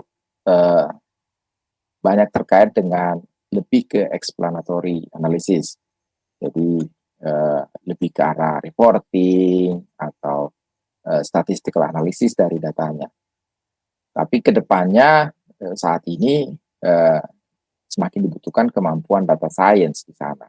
Karena kita bukan hanya sekedar melihat bagaimana datanya, tapi kita pengen menggunakan data ini untuk bisa memprediksi bagaimana ke depannya. Jadi bukan hanya sekedar bagaimana kondisi sekarang, bagaimana statistik dari data kita saat ini, tapi kita pengennya data yang kita punya bisa melakukan prediksi atau forecasting untuk apa yang akan terjadi di masa depan.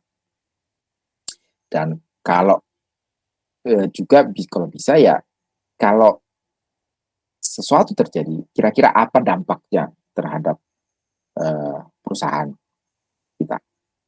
Jadi saat ini kalau kita bicara business intelligence, lebih makin ke arah ke exploratory hingga kemampuan atau skill di bidang data science makin diperlukan.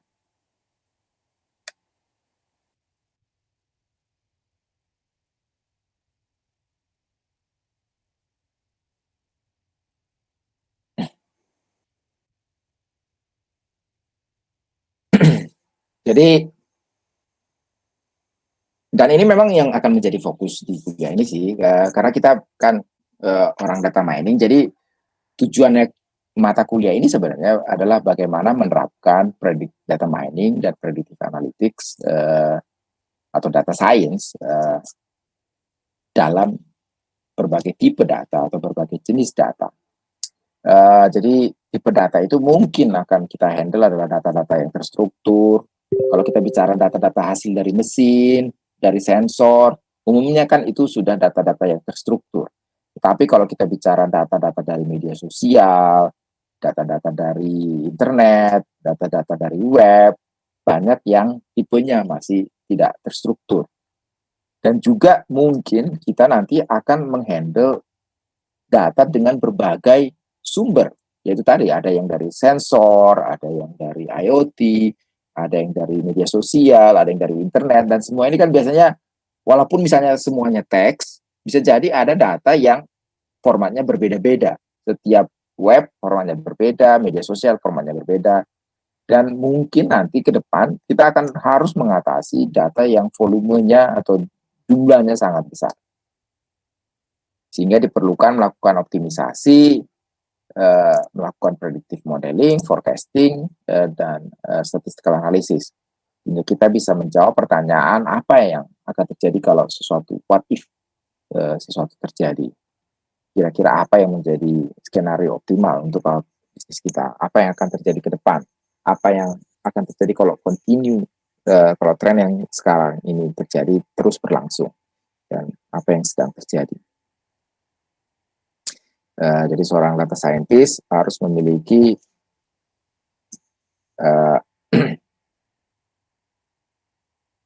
kemampuan kuantitatif, matematik, dan statistik, kemampuan teknikal, software engineering, machine learning, programming skill, skeptical mindset, critical thinking, curious dan kreatif, dan komunikatif dan kolaboratif. Dan terakhir, kita kayaknya cepat selesai nih. Apa benefit dari penerapan business intelligence? Yang pertama tentu kalau segala keputusan bisa diambil lebih cepat, tentu akan menghasilkan menghemat waktu, jadi time saving. Yang kedua,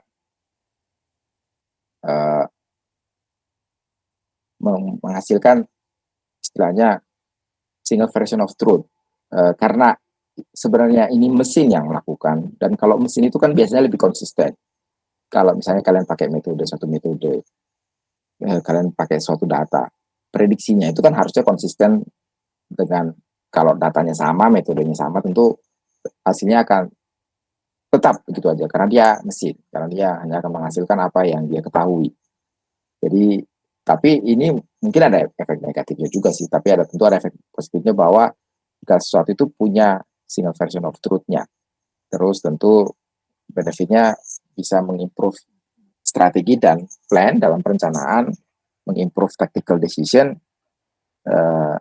membuat proses lebih efisien, cost saving, membuat reporting yang lebih cepat dan akurat, mengimprove decision making, improve customer satisfaction, dan tentu diharapkan increase revenue. Tapi tentu sebenarnya ya banyak benefit yang mungkin tidak terlihat secara langsung, ya, intangible. Misalnya kayak reputasi perusahaan yang meningkat, atau kebahagiaan karyawan, bisa jadi juga meningkatkan kebahagiaan karyawan. Kalau misalnya revenue atau perusahaan semakin meningkat, tentu karyawan juga akan semakin meningkat kebahagiaannya. Jadi hal tersebut adalah yang bisa menjadi benefit dari penerapan intelligence. Mungkin itu aja untuk materi hari ini. Sebenarnya kita masih punya waktu 1 jam. Ada pertanyaan?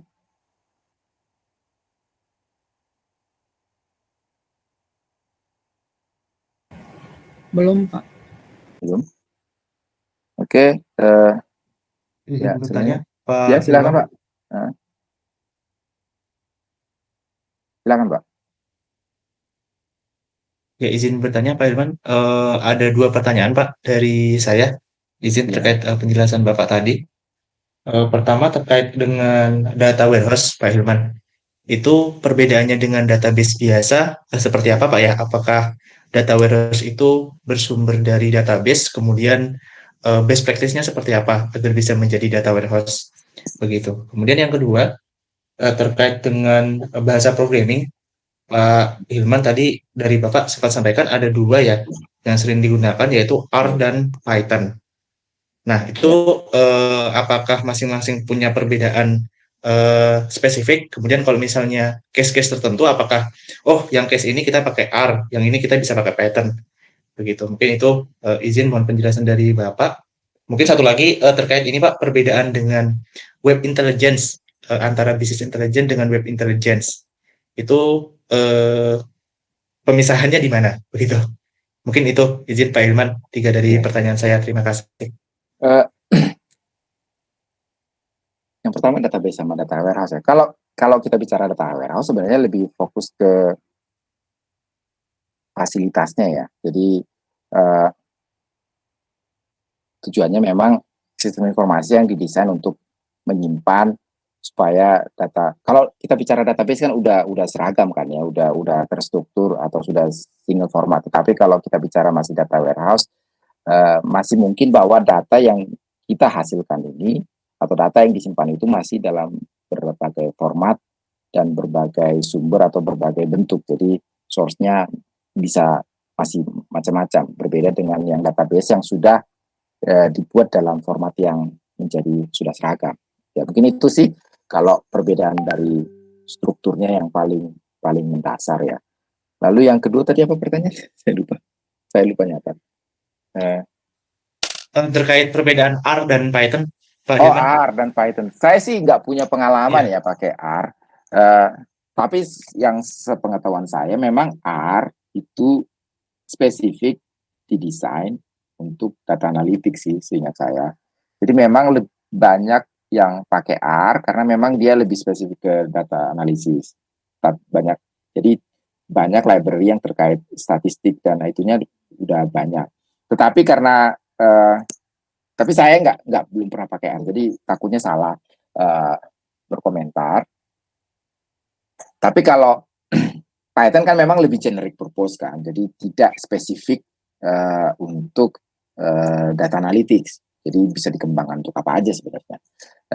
Tetapi karena dia open, banyak yang sudah berkontribusi berbagai library atau berbagai modul yang bisa dipakai untuk data analytics. Jadi juga fungsionalitas untuk data analytics-nya sekarang semakin berkembang pesat. Jadi banyak orang juga udah mulai melirik Python sebagai pemrograman untuk data analytics. Jadi mungkin itu sih, kalau R memang yang pernah saya baca memang lebih spesifik ke data analytics. Jadi oleh karena itu dia spesifik ya orang yang, jadi banyak memang bawaannya itu tools yang terkait data analytics. Eh, kan agak berbeda kalau Python kan bawaannya sendiri kan lebih hanya lebih bersifat generik kan ya, NumPy, SciPy dan segala macam.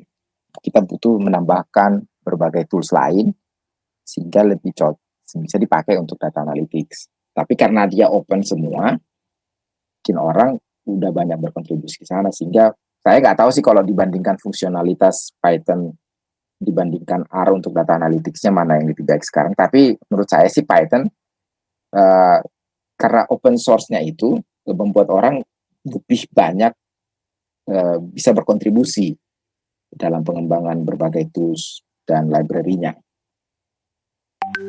Cuman memang kalau pengalaman saya kekurangannya justru itu, terlalu banyak orang versinya itu masih cepat berubah misalnya. Kayak kalau kita pakai terutama kalau pengalaman sih yang pakai deep learning atau yang pakai TensorFlow. TensorFlow ini kan cepat banget berubah versinya. Versi sekarang kan udah versi 2, tapi kalau kita masih pakai versi 1 itu udah cukup banyak berubah library-nya. Sebenarnya bukan berubah library gimana ya, berubah posisinya gitu. Ketika kita import, sekarang posisinya bukan lagi di sana gitu. Misalnya mau mengimport tools ini, oh itu udah pindah, bukan lagi di TensorFlow apa gitu, tapi udah di TensorFlow yang lain.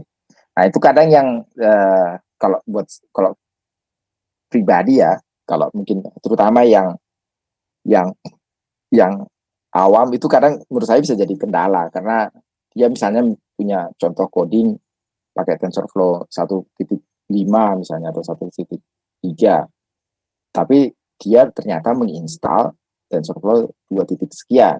Nah itu biasanya udah nggak bisa di-run itu tanpa modifikasi yang mungkin dia nggak paham kan itu masalah. Itu mungkin menurut saya. Jadi kelebihannya karena dia generik dan open source, banyak yang udah berkontribusi. Tetapi ya kekurangannya menurut saya adalah versinya itu cepat berubah sehingga kadang nggak kompatibel antara satu versi dengan versi yang lain. Mungkin itu aja sih catatan kalau saya nggak bisa banyak ke R sih, saya sama sekali belum pernah pakai R untuk tapi menurut saya kalau karena dia bawaan untuk data analytics-nya udah lebih banyak, bawaan originalnya tanpa harus ditambah, mungkin ya lebih konsisten kan mungkin antara setiap versi. Jadi ya menurut saya, feeling saya sih, tapi mungkin salah, tapi ya feeling saya karena memang dia udah spesifik ke sana. Yang ketiga tadi apa ya? Yang ketiga, perbedaan business intelligence, web intelligence, sama big data, Pak. Oh iya iya iya.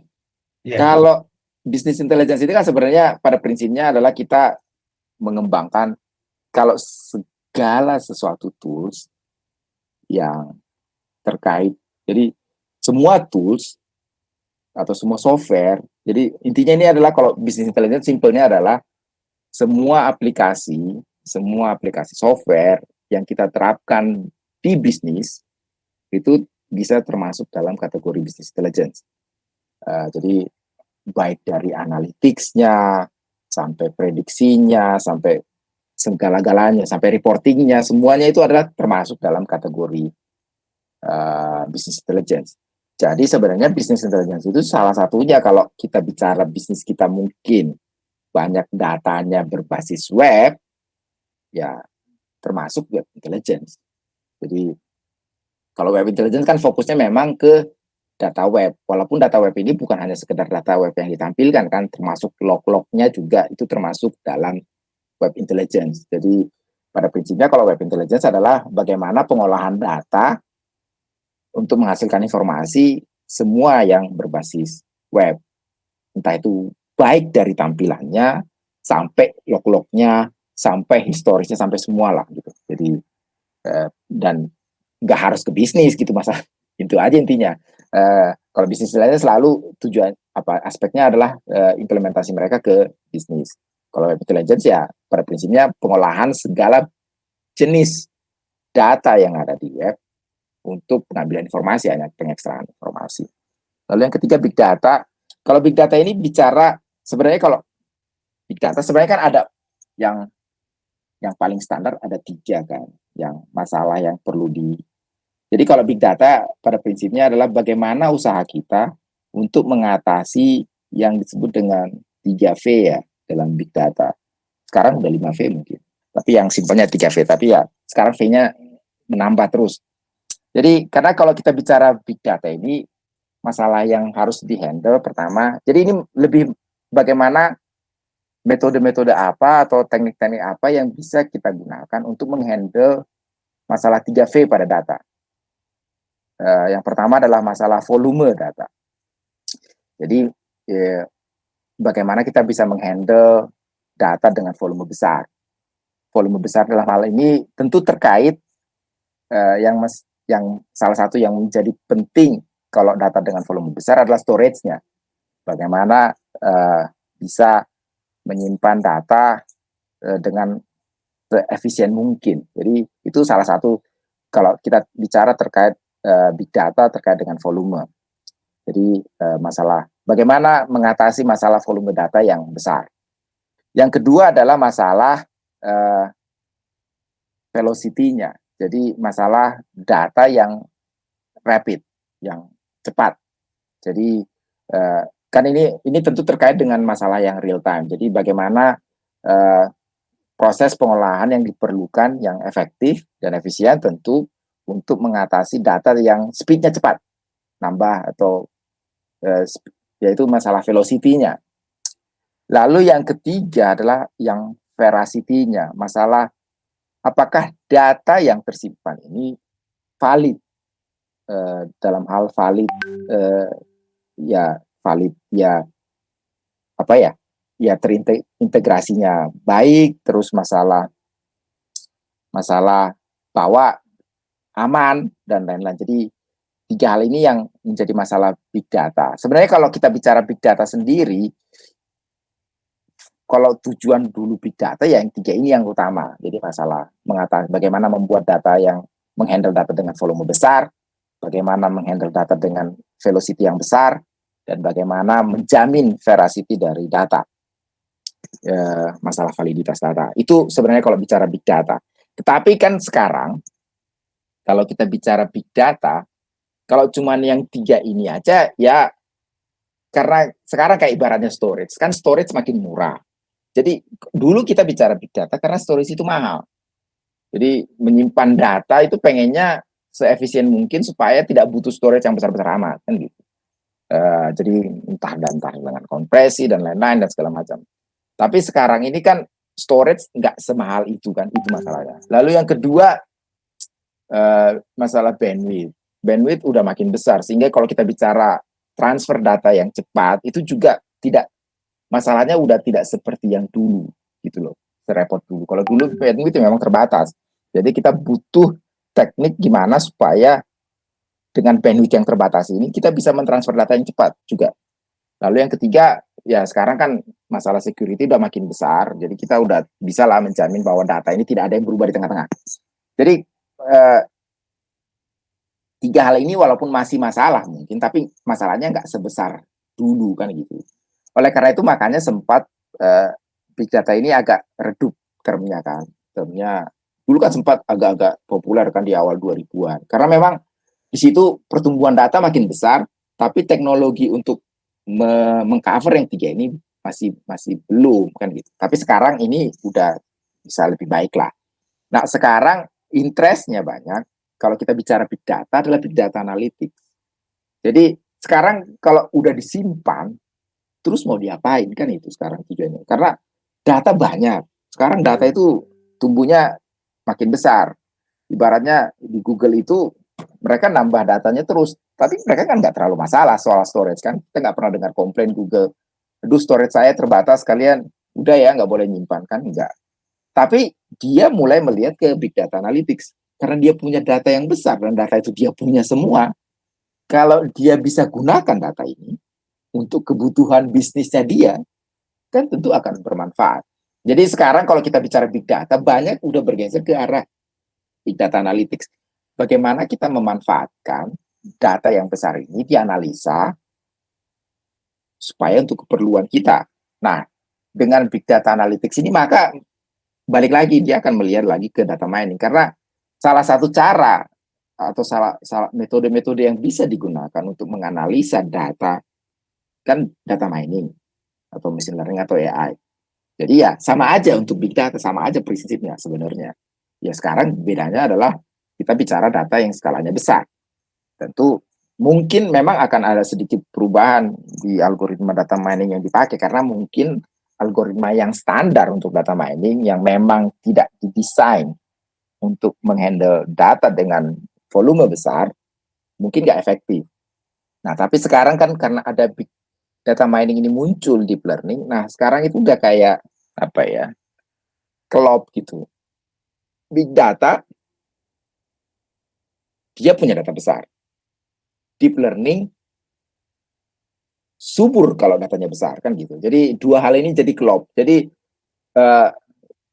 karena adanya deep learning di data mining atau di machine learning, itu membuat potensi melakukan analisis, melakukan prediksi dengan big data itu malah menjadi satu peluang yang besar, karena justru kita punya metode di data mining yang sekarang yang memang suka data besar, kan itu. Secara naturalnya dia dulu diciptakan memang butuh data besar.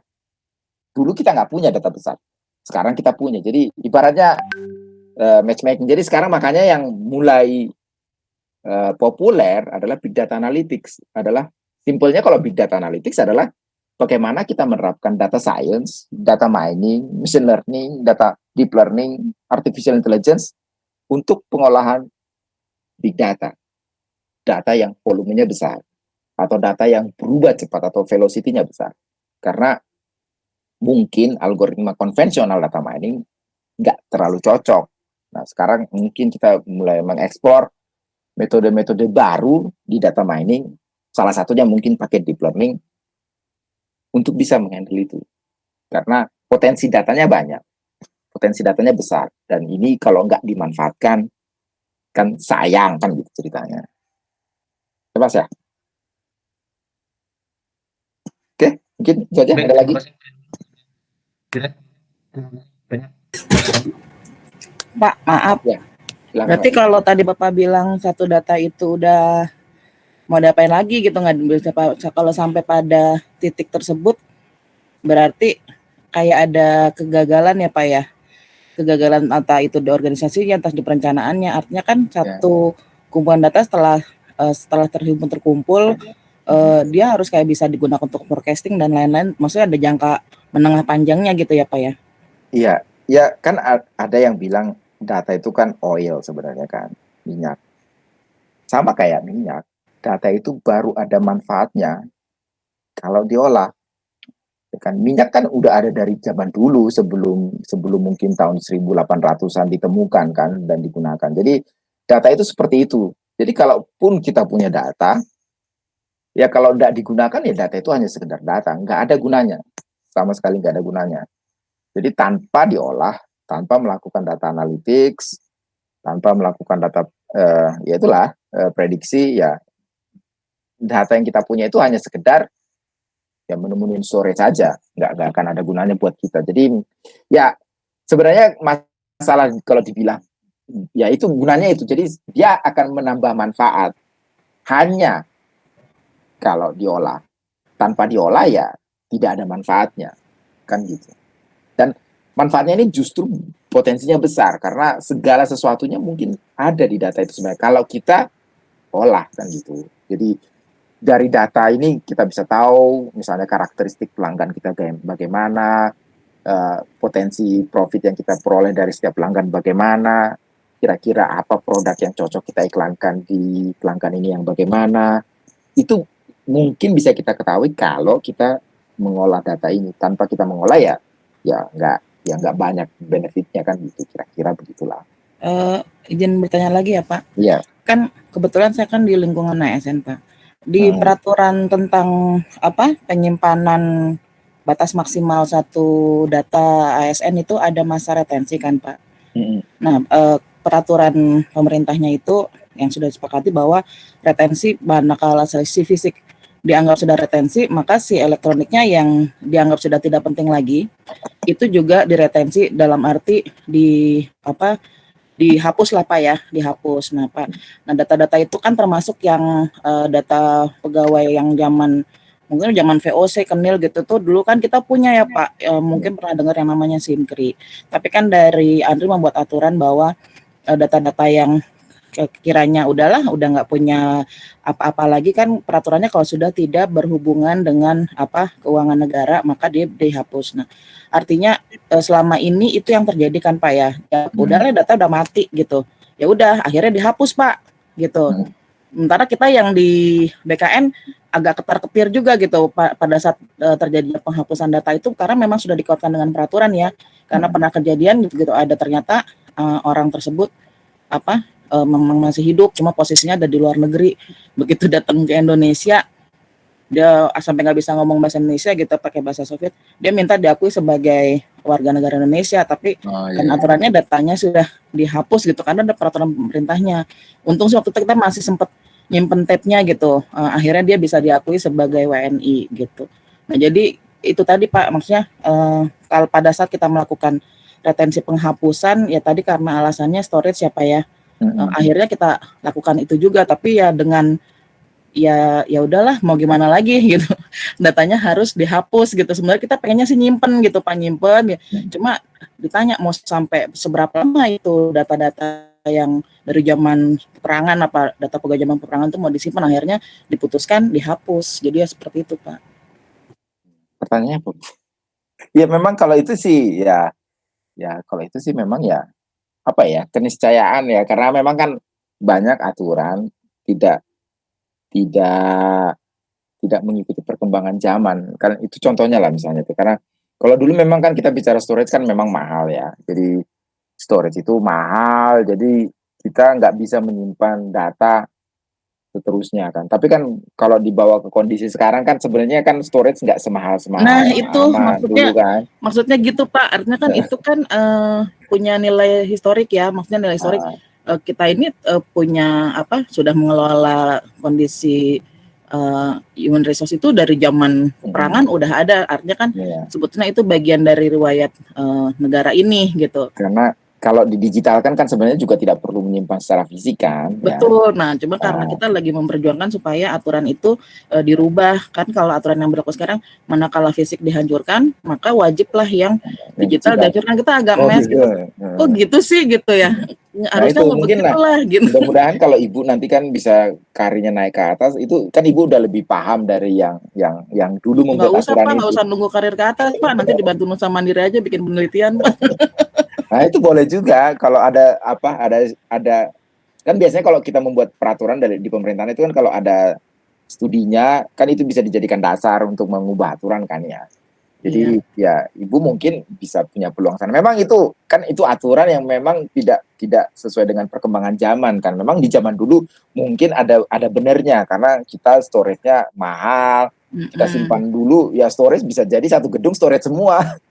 Dan itu memungkinkan ya Pak, kalau misalnya kita mau melakukan itu kan itu larinya mungkin ke kebijakan ya. Iya. Nggak masalah ya Pak kalau misalkan itu diangkat menjadi penelitian yang nggak nyambung, mungkin bukan bagian daripada tesis maupun penelitian sendiri atau bagaimana gitu. Oh, kalau itu sebenarnya sih saya juga kurang paham sih ya. Sebenarnya Kak, ya kalau tesis kan nanti masalahnya kan karena memang bidangnya data mining, tentu diharapkan tesisnya terkait dengan data mining.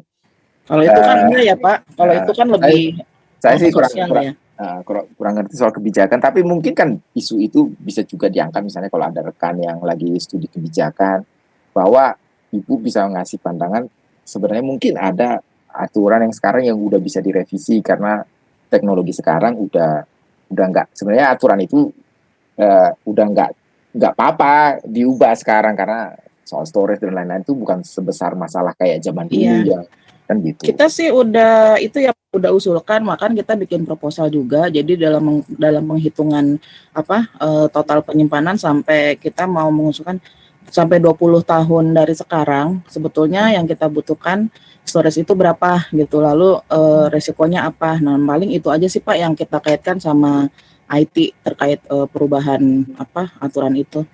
Itu aja sih Pak, makasih Pak. Iya, sama-sama Bu. Mohon izin Pak, boleh bertanya Pak? Silakan Pak. Izin Pak terkait tadi alur proses data bisnisnya Pak, data bisnis intelijen. Tadi kan Bapak sampaikan terkait proses ETL Pak, ETL. Iya Pak. Itu jadi kalau misalkan BI resultnya itu bisa langsung ambil dari hasil ETI atau dimasukkan ke data warehouse dulu atau bagaimana Pak? Ya tentu kan supaya bisa diakses kapan aja nih ya dimasukkan ke data warehouse. Jadi hasil lebih ETL. amannya gitu ya Pak? Iya. Supaya bisa diakses kapan aja setelah itu kan gitu. Ya. Lalu Pak, perbedaannya sama yang data marts itu, apakah data warehouse data marts bagian dari data warehouse juga Pak? Iya sebenarnya. Jadi kayak umumnya kan ada organisasi memang mungkin terlalu besar untuk dijadikan satu data warehouse. Ya, jadi dibagi-bagi per kategori atau per apalah menjadi kayak sub dari data warehouse-nya. Jadi data warehouse itu dibagi ke beberapa data mart yang supaya jadi lebih spesifik topiknya atau apanya, bidangnya atau jenisnya. Oh, jadi data mart itu dikecilin dari bagian data Iya, warehouse. bagian dari data warehouse. Terima kasih Pak.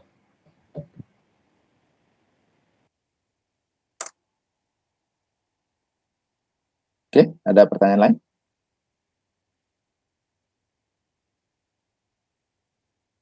Ya, kalau enggak ada mungkin kita bisa selesai sih. Materinya untuk sekarang udah selesai. Jadi paling kan kedepannya kalian paling ini yang data mining ini udah itu kan ya udah pengelompokan ya, udah peminatan ya. Ini udah peminatan kan ya semester 3 kan ya. Ini data mining semua kan ya. Sudah Pak. Tapi Ya, kayaknya Pak. dari berbagai lokasi ya atau satu lokasi semua.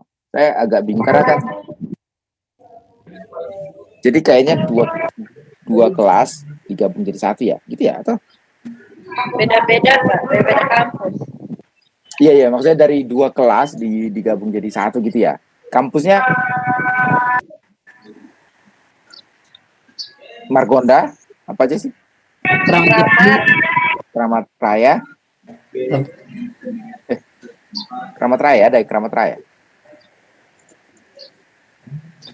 Margonda. Selamat siang Bapak. Ya Bu. Saya Ella Bapak. Ada titipan dari Bapak Niki, mohon maaf tidak bisa masuk, izin katanya sedang mengawasi CPNS di Palu.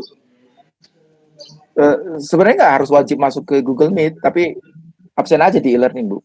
Iya, sudah saya sampaikan juga. Iya. Jadi bapaknya login aja sebentar di e-learning, submit, absen. Saya nggak mewajibkan kalau Google Meet. Maksudnya mungkin kan Bapak Ibu ada yang masalah internet juga bisa jadi kendala, ada juga masalah waktu juga. Kalau misalnya ada yang silakan kalian ingin merekam sih silakan aja sih. Kalau saya sih nggak keberatan. Jadi kalau misalnya ada yang mau merekam nanti dikasih ke temannya yang nggak ikutan itu sih terserah aja Bu. Kalau e-learning cuman urusan pribadi masing-masing itu aja. Jadi masing-masing absenin dirinya masing-masing. Kalau di Google Meet-nya nggak wajib, nggak masuk juga nggak apa-apa kalau saya. Ya Bapak, baik terima kasih Pak. Jadi diinfokan aja Bu supaya beliau sempatin lah login di e-learning sebentar.